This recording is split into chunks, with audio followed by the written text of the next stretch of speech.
Craig Steele with ROKSTEDi. I'm in Arizona right now. It's August 1st and it's like 9:30 in the morning. It's hot as heck, and I wanted to go over the GEN2 leg functions, a brief overview of how they work kind of from a seated position standpoint. The GEN2s are obviously on our P242, the P234, the P226, and the S Prone. Obviously the S Prone is just a prone bipod, so you only have one stage. Operates the same way, same basic principle. To get your legs extended, quarter turn, pull the leg down, quarter turn opposite direction, locks it up. And I always work off the first stage to begin with. On the P234 here, that will get you to a 26.5-inch height from the ground to the top of the bipod or bottom of your fore-end or Picatinny rail. So that's that traditional height right there.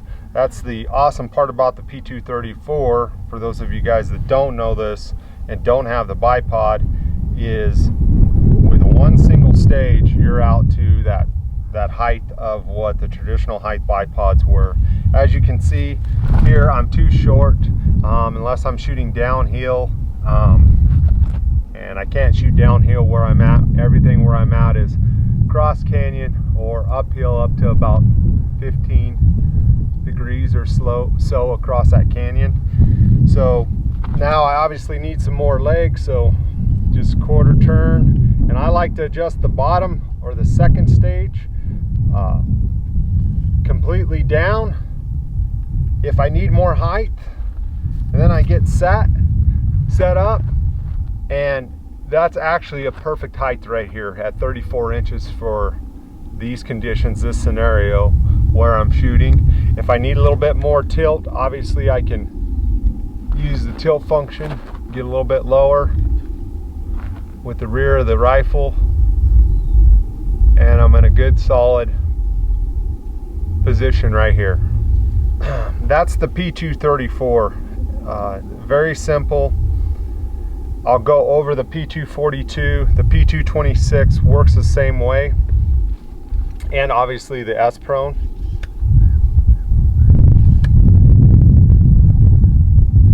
Again, quarter turn. I stow the first stage first, quarter turn, stow the second stage.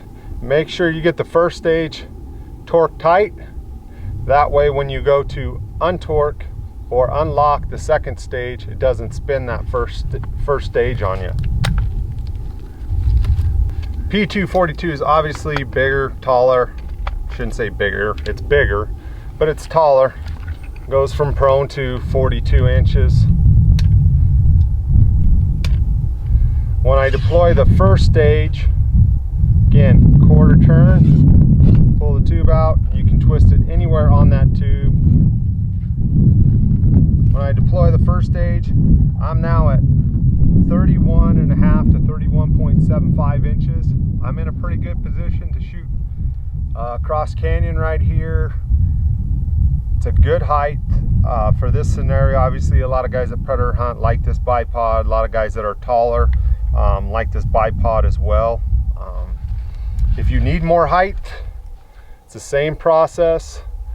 Go to your second stage. I like to extend it all the way out.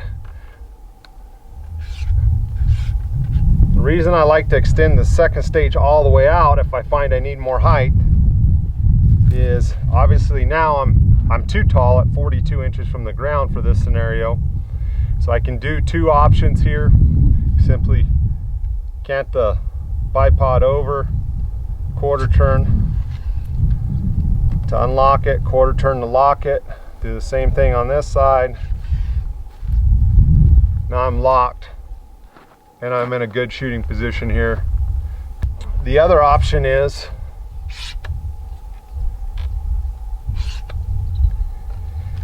if you're all the way out and you're like, crap, I'm too high, I don't have time to do that.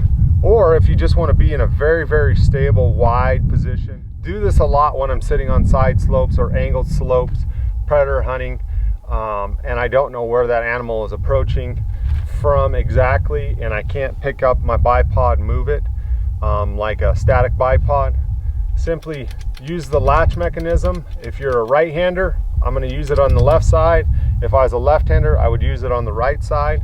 And you're just going to pull the latch, extend the bipod out away from the rifle 1 notch,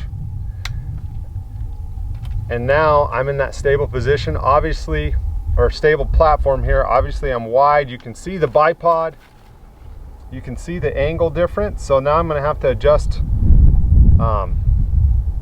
the cant on this. Just simply make sure your tension lever is set appropriately, and you can adjust cant. And it's a very, very stable, wide position. It's very quick to do it that way if you extend the legs too long. And some of us that have shot a lot off these bipods think this is probably, from a seated position, the most stable position that you can get it in, is with one leg extended out away from the rifle 1 notch on one side. You can't do it to where, you can do it to where you're like this, but now you start to get some flex on these legs, and it's not as stable unless the legs are stowed and it's in a prone position. So one leg, 1 notch out again, like such. Adjust your cant. Very, very, very stable position right here. So now the P226, which I don't have one with me right now, the P226 with the first stage out is around 20.5 inches with the first stage out. Obviously with both stages extended, it goes to 26 inches. Those are good reference points for you. I find that most of the time on flat, obviously on flat level ground, depending on what bipod I have, I'm only using 1 stage. If I get in any of these angled slopes or whatnot, I get into that. That's when I start getting into that second stage. We are ecstatic with the Gen 2 legs. It simplified our legs. It made them more durable. It made them stronger. They hold a ton of weight now.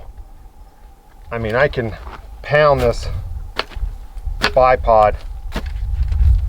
I mean, this is a 13-14 pound rifle,